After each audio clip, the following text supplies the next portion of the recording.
বন্ধুরা, যিশায় 42:13 আমরা এমন পথ পড়ছি যাতে মহান বার্তা রয়েছে।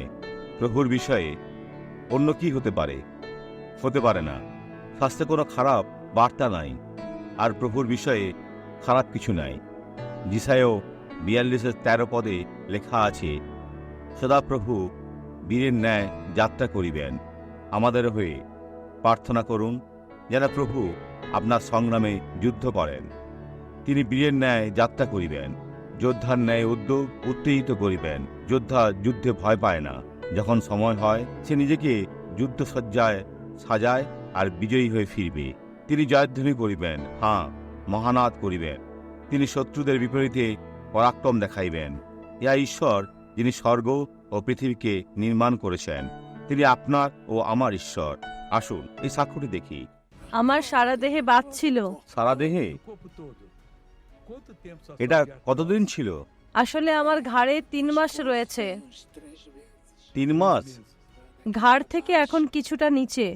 এটা আপনাকে কি করতে দিত না?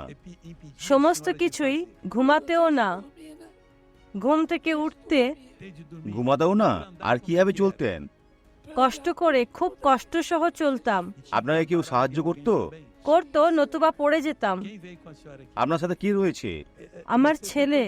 আপনার বয়স কত? 51? 51? আর বোন আপনার কত? 76। 76? এখন ছোট মেয়ের মতন চলা শুরু করুন। বন্ধুরা, আপনারা দেখছেন, এটা কি অদ্ভুত নয়? ওনাকে দেখুন, শুধুমাত্র ঈশ্বরই করতে পারেন। এটা শুরু হয়েছে, এখন আপনাকে শুধু এগোতে হবে। এটা শেষ হয়েছে, আপনাকে শক্তিশালী হতে হবে। ও ঈশ্বরের গৌরব।